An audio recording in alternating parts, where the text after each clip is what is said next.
Dr. Canchola, I think you're muted. Oh, I was muted. Thank you. I was just saying thank you for the introduction. And even though I have all these accolades behind my name, I'm still just a regular nurse. I love teaching and especially promoting trauma informed care, and also workplace violence is one of my expertise also. So we're going to be talking about trauma informed care, parenting, and community resources. Can you all see my screen that I'm sharing? You'll need to. No. No.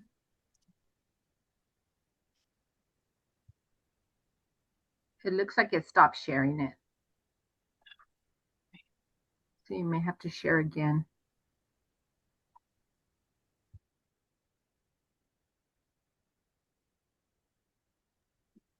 There it is. Can y'all see it now? Yes, ma'am. Okay. So the objectives, you can read them. Just going to explain the trauma-informed care parenting means and why is it critical for us to teach or be aware of this during our child and adolescent development, and then identify signs of trauma and understanding the impact on the behavior and family dynamics, and also recognize the community resources, strategies, and strength support systems. So I'm going to go ahead and start. As we all know, parenting children who have experienced trauma is a profound journey. It demands a unique set of skills and understanding.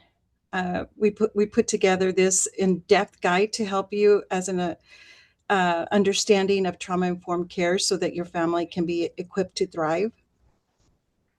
Every child that goes through through trauma, we need to recognize how trauma shapes the child's brain, how it also impacts their emotions, their behavior, how they respond with safety and connecting with a parent or with other people, especially adults, and then regulation rather than punishment. So we need to make sure that when we are with our child that has been through a trauma event, that we are able to regulate and not punish the person.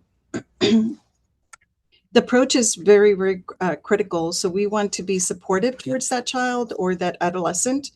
We also want to be attuned to the relationships and help repair any kind of disrupted neural pathways, and then promote healthier developmental outcomes.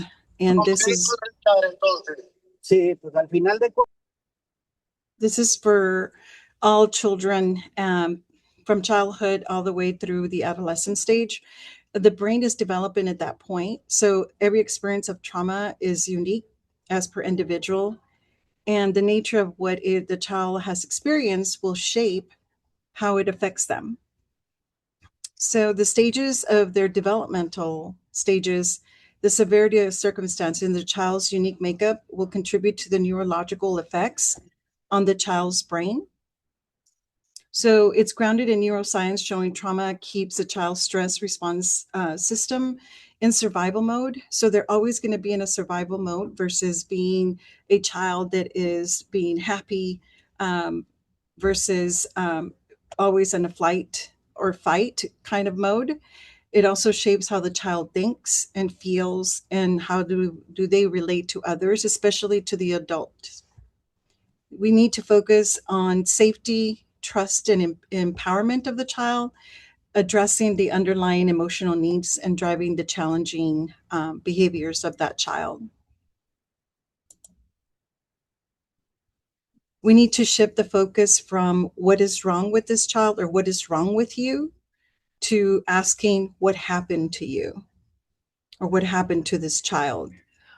A lot of times we automatically want to ask what's wrong with you, and even on our daily interactions with other people, we never we always ask that question versus asking what happened, because we want to know and get to know what is happening with this child or with you.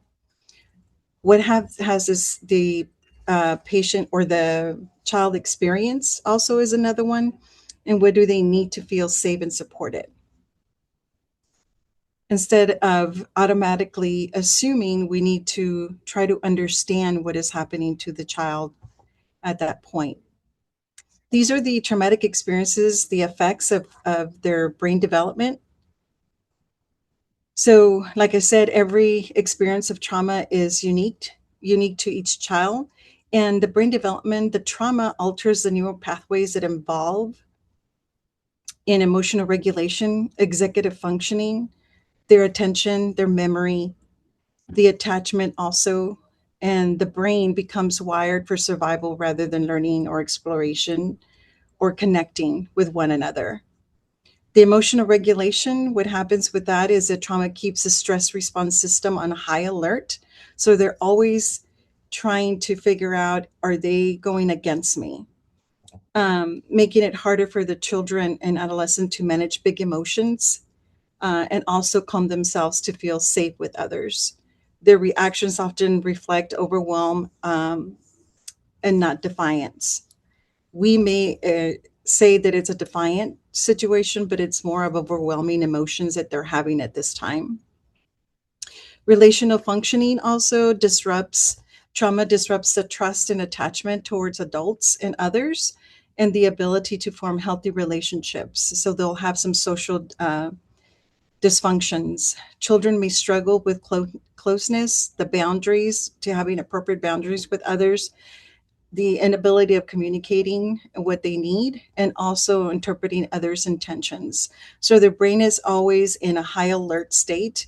So that is the reason that we call it acting out, but it's actually the child actually surviving on a daily basis after a traumatic experience.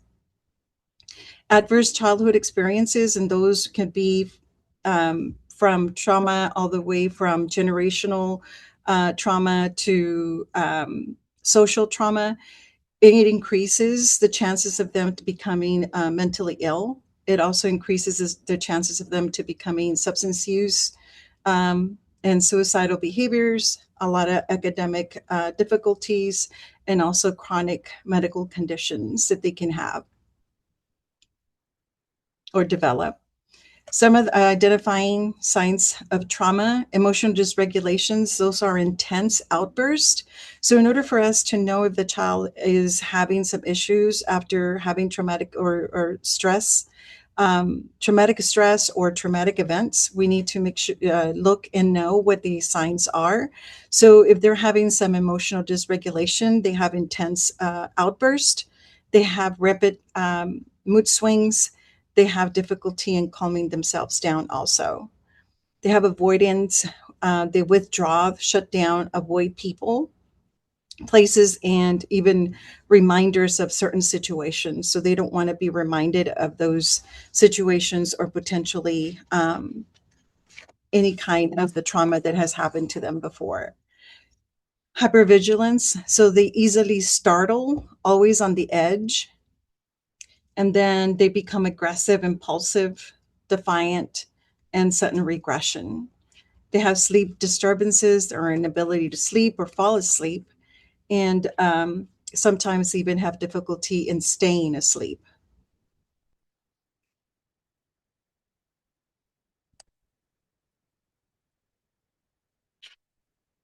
Oops, sorry.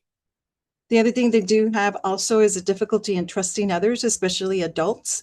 They either that or they get really clingy to one person only, and that person may take it the wrong way, fearful, and then also pushing the adults away. They have problems with attention and learning, so academics may suffer more often than not, and somatic complaints, which means that they are a lot of times they're saying that they have a stomach ache and they don't want to go to school, or they are having physical symptoms without any medical cause. So we also have relational challenges. They have conflict with peers. They overcome overcompliance or people pleasing. They want to make sure that they do everything correctly for the person that they're with, or trying to stay safe and avoiding any type of conflict with others. Things that we need to do in order to create a more trusting area and relationship with by the parents. We need to make sure that we do calming scripts for co-regulation. And this is something also that helps the parent to also deal with the situation that is going on with that child. So one of the things that they can say is like, I'm here, you are safe, we can get through this together. Be predictable in routines and visual schedules. So children that have gone through traumas, they have difficulties in maintaining, they want to maintain a very stable environment because they've gone through this trauma in the past. They want to make sure that they are able to predict what's going to happen next. So we need to make sure that they have a predictable routine and they start learning from that. Sensory toolkits such as fat fidgets, maybe weighted items such as a weighted blanket or a weighted stuffed animal that helps the child a lot to feel or soothe them. If they have like a blanket that they like to carry, is also really important for them to have. A lot of times we don't want the child to be in the public scene with a safety blanket because they may be make fun of, but for them that's a security, it's a security thing, so we need to allow them to be able to do that. Repair strategies after conflict. So let's try this again. Let's try to see if we can work together. I need for you to let me know what's going on so I can help you, and we're going to get through this together. So that's more of the collaborative problem solving. Also, we need to know what is one of the things that we need to ask is like, for example, is what's happening in your body right now? What happens when you get upset? What happens before you start feeling angry? So we need to ask those questions and be more attentive to the child than brushing them off and saying, you need to stop, because that's not going to work for them. Also, trauma informed parenting affects family dynamics. So we want to be able to create a safer emotional climate for the child. So we want to decrease the fear, the unpredictability, and also shame. We don't want to shame the child if they have an accident. It's okay. We want I'll help you clean it up or whatever it is that they have done. Respond with a calming voice and also attuned regulation focused strategies. So we want to make sure that we're regulating, and the strategies need to be where the child understands and the skill understand where the child the emotions are and where they're coming from. Also, promoting safety is really important. Safety is the foundation of a healthier relationship and interactions with one another, and the whole family has to work together in feeling safe. Also, it reduces the conflict and escalations. The approach also is understanding triggers. What is the trigger that is causing this? So this is a question when you ask the child, what happened right before you became angry, or what happened right before you had the accident? Supporting regulation and then preventing overwhelming the person also, because a lot of times if we ask too many questions at once, it's going to overwhelm them and unable to be they're not going to be able to answer and regulate their emotion. We need to ask one question at a time. When we do all of these, families are now working together, and they're going to experience less power struggles with the child. Parents shift from stop that to what's driving this behavior, what's causing this behavior. So we need to, instead of saying stop, we need to ask the question, what's happening? It lowers the defenses of the child because they're able to think you're asking them a question versus telling them to do something. So they can go from thinking from the back of their brain to the front of their brain. So we want them to always be able to think from the front of their brain versus the back, where all the anger and the dysregulation comes from. So we always want to make sure that they're thinking from the frontal part of the brain. Again, it also strengthens the ability of the child to be more attached and trust the person and feel safer with them. And it also, over time, it builds the trust with the family. And also for children who have learned the adults can be predictable, unpredictable, and safe and unsafe, but also trust and grows communication. They become open with the person, or the family becomes an open communications, and the child seeks support rather than hiding or acting out. We want to improve, again, the communication with the child or with the family members. So doing trauma informed parenting is going to create more of the communication with the family instead of automatically getting into an argument with one another. So it begins using clear and more predictable communication, naming the feelings that the child is having, or that or the parent is having, instead of blaming. Using collaborative problem solving and practicing repair after conflict, also setting boundaries without threats and shame towards a child. And this shifts the family from reactive communication to rational communication. We want to make sure that we promote co-regulation and shared emotions. So we want to make sure that the family works together, and the parents also model regulation strategies such as deep breathing, grounding, taking breaks, maybe even using sensory tools also. But the entire family has to develop a shared language for emotions and coping. So we want to reduce the chaos in the family and increase the stability of the family. So trauma informed parenting is really important in order for the family to become one and be able to have open communication with one another. We want to balance the power dynamics. Adults are not always right. Sometimes we think that we are, but we're not always right.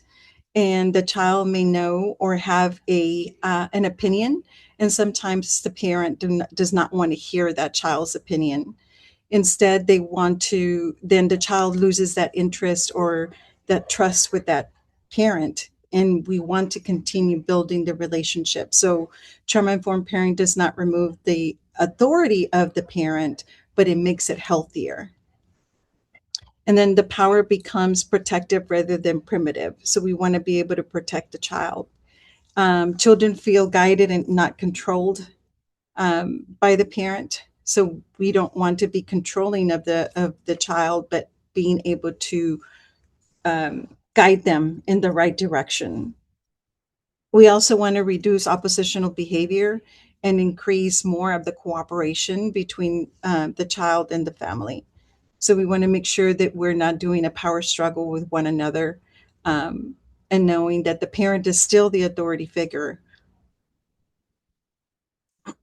Mhm. So we want to support the healing of the caregivers. So we have our own traumas that we've gone through, and we are able to share those traumas with our child. Sometimes, like I said before, generational trauma is passed on from family to family, and that's where a lot of times we create um, different medical conditions where if families through the years have the same medical condition because of those generational traumas. And we need to be able to overcome and let go of those generational curses that we call, um, and be able to be more open and sharing with the family, to include the children.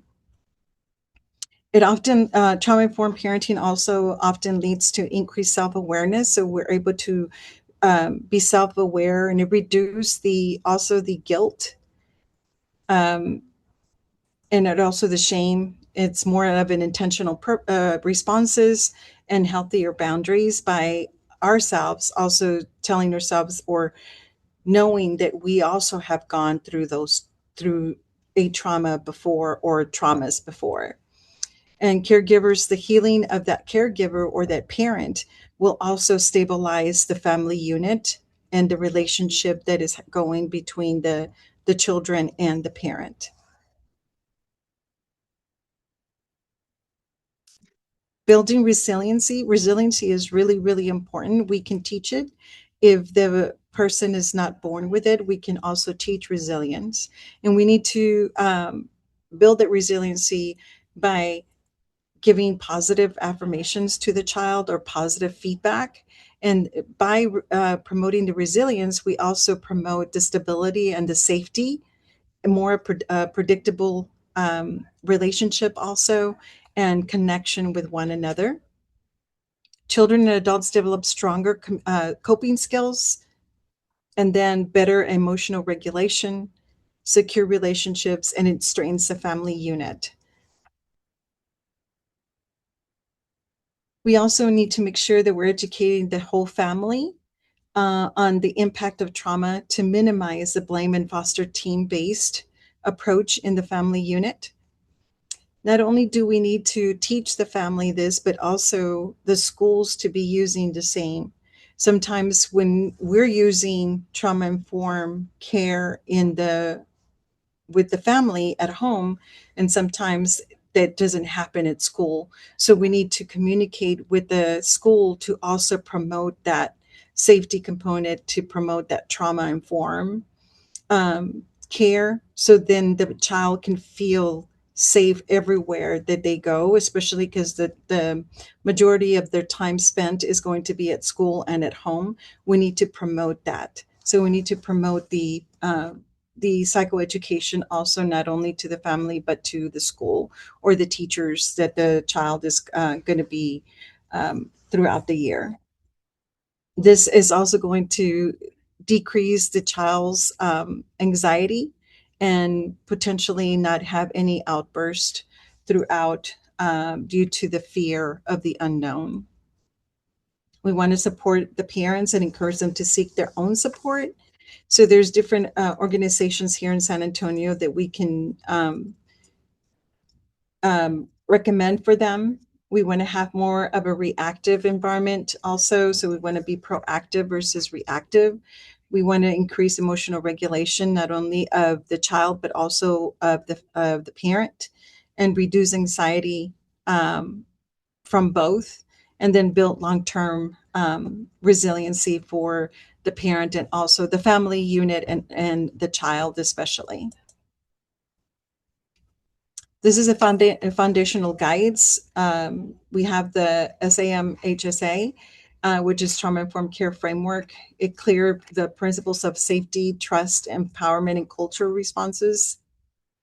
The National Child Traumatic Stress Network, where there's a parent toolkit that we can use to provide for the families, and also the fact sheets that we can provide for them, and strategies for caretakers, such as if the child has been adopted. Child Mind Institute, you have accessible explanations of trauma impact and caregiver strategies. The books for parents and caregivers is The Connected Child, The Whole Brain Child, Parenting from the Outside In, and What Happened to You. Out of all of this, What Happened to You was one of the most impactful for me. It's a conversational overview of trauma regulation and the healing process and relationships with others. You can get it in audio, and it's very impactful if you want to read on trauma informed and learn a little bit more. Here in San Antonio, we do have some resources, which is CCTA, and I do have the names of all of these. This one deals with attachment and trauma coaching. The Triple P is free evidence-based parenting classes that you can provide to the families. We also have the YA, which is counseling, child safe trauma therapy and caregiver support, Children's Bereavement Center, which is grief focus. It doesn't have to deal with death, but also the loss of something. Family Services, which is a parenting program counseling, and Fatherhood Campaign, which is focused on the fathers. The San Antonio Center for Childhood Trauma and Attachment is best for trauma-informed parent coaching, attachment focus interventions. And the reason it matters because it specializes in developmental trauma and attachment disruptions. It also offers parent coaching, psychoeducation, and support for groups. And it also uses trauma-informed models like PACE and attachment-based framework. The other one is the Triple B, which is Positive Parenting Program. And this one's best because it is evidence-based and it is a free multi-level parenting support. And it's one of a few programs that shows to reduce child maltreatment at the population level. And then it includes the emotional regulation and anger management modules for the caregivers. So for the parents, they provide those things for them. This is a really good Triple B is a really good one to introduce to families that are having a hard time with their children after traumatic events. The Roy Moss Youth Alternative, which is family counseling and resources. It's best for families needing counseling and trauma-informed parenting classes. And this one is at no cost for the counseling is at no cost for children and families and supports the family experiencing any behavioral crisis. Child Safe of San Antonio is best for families impacted by abuse, neglect, or complex traumas. And it focuses on trauma services for children and also the parent or the caregiver. And it provides case management and therapy and caregiving support. And this one has a strong community partnership for safety planning and healing. Trauma-informed parenting is important. It aligns caregiving with how a child's nervous system functions after a trauma. So we need to understand the trauma and what the child has gone through to promote the healing of that trauma. So the experience of trauma is not the end of the story for a child or a teen. It's both science and life, and it shows that individuals can heal even from the deepest wounds. Parents and caregivers are extremely important in the healing process, but it is vital to understand that love is not enough. It takes more than good intentions for a child to heal from that trauma, and they need approaches to parenting and relationships that allow their traumas to be addressed. And they are concrete approaches that form the baseline of all trauma-informed care. So we need to make sure that we're promoting and reshaping the brain development of the of the child. We also need to make sure that we're regulating emotions, the relational patterns. The child need to respond with that they feel safe, with a predictable